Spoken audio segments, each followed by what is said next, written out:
حائل نہیں ہو سکتی۔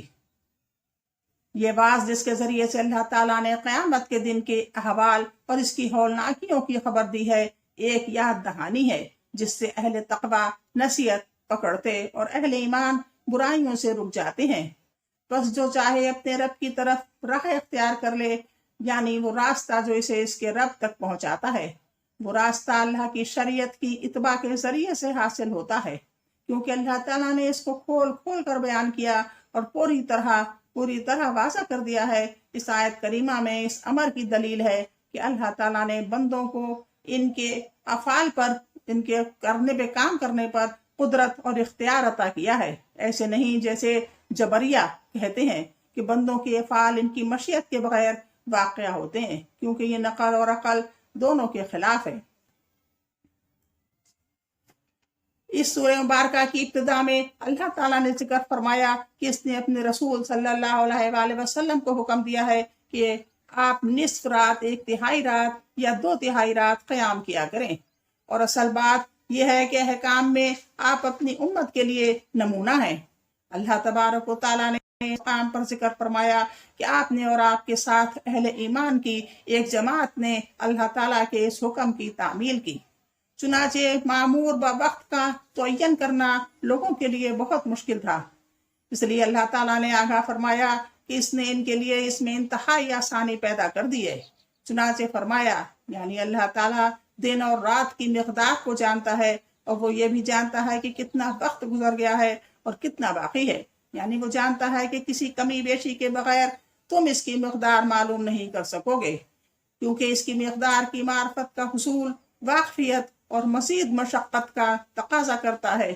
تو اللہ تعالیٰ نے تمہارے لیے تخفیف کر دی ہے اور تمہیں صرف اسی چیز کا حکم دیا ہے جو تمہارے لیے آسان ہے، خواہ وہ مقدار سے زیادہ ہو یا کم۔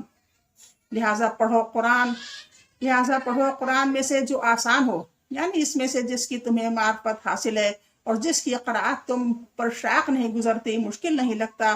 بنابر قیام اللیل کرنے والا نمازی صرف اس وقت نماز پڑھے، اس وقت نماز پڑھنے پر معمول ہے جب تک اس میں نشاط ہے، جب تک اس خوشی سے پڑھتا ہے۔ جب وہ اکتاہٹ، کسل مندی یا اونگ وغیرہ کا شکار ہو جائے تو اسے آرام کرنا چاہیے، اس اطمینان اور راحت کے ساتھ نماز پڑھنی چاہیے۔ پھر اللہ تعالیٰ نے بعض ایسے اسباب ذکر فرمائے جو تخفیف سے مناسبت رکھتے ہیں۔ چنانچہ فرمایا، وہ جانتا ہے تم میں سے بیمار بھی ہوں گے، 2/3 شب، نصف شب یا 1/3 شب کی نماز ان پر مشکل گزرے گی، پس مریض اتنی ہی نماز پڑھے جس کے لیے آسان ہے، نیز وہ مشقت کی صورت میں کھڑے ہو کر نماز پڑھنے پر بھی معمور نہیں، بلکہ اگر نفل نماز پڑھنے میں اس کے لیے مشقت ہے تو وہ اسے چھوڑ دے، اور اسے اسی طرح نماز کا اجر ملے گا جس طرح وہ صحت مند ہونے کی حالت میں پڑھتا ہے، جس طرح وہ صحت مند ہونے کی حالت میں پڑھتا رہا ہے۔ یعنی اللہ تعالیٰ یہ بھی جانتا ہے کہ تم میں مسافر بھی ہیں جو تجارت کے لیے سفر کرتے ہیں، تاکہ وہ مخلوق سے بے نیاز اور ان سے سوال کرنے سے باز رہیں۔ پس مسافر کے احوال سے تخفیف مناسبت رکھتی ہے، اسی لیے اس میں اس کے لیے فرض نماز میں بھی تخفیف کر دی گئی ہے، اور اس کے لیے ایک وقت میں 2 نمازوں کو جمع کرنا اور 4 رکعتوں والی نماز میں قصر کرنا مباح کر دیا گیا ہے۔ اور کچھ لوگ اللہ تعالیٰ کی راہ میں جہاد بھی کرتے ہیں، لہٰذا تم بآسانی جتنا قرآن پڑھ سکو پڑھو۔ بس اللہ تعالیٰ نے 2 تخفیفوں کا ذکر فرمایا ہے۔ 2 تخفیفوں کا ذکر فرمایا ہے۔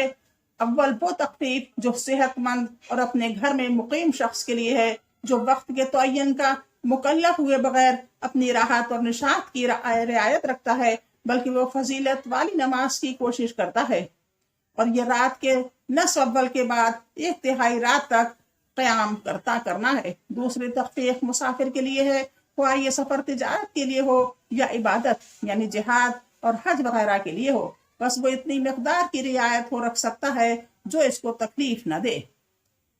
بس ہر قسم کی حمد و ثنا اللہ کے لیے ہے، جس نے امت کے لیے دین میں کوئی تنگی نہیں رکھی، بلکہ اس نے اپنی شریعت کو آسان بنایا، اور اس نے اپنے بندوں کے احوال، ان کے دین، ابدان اور دنیا کے مسائل کی رعایت رکھی۔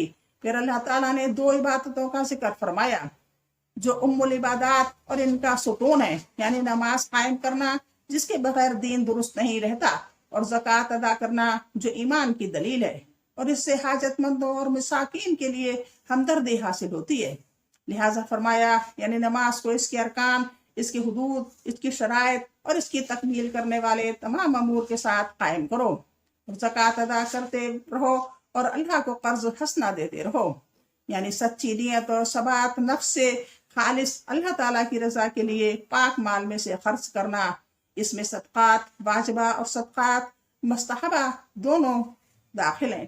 پھر عام بھلائی اور بھلائی کے کاموں کی ترغیب دی، فرمایا، اور جو نیک عمل تم اپنے لیے آگے بھیجو گے اس کو اللہ کے ہاں بہتر اور ثواب میں بہت زیادہ پاؤ گے۔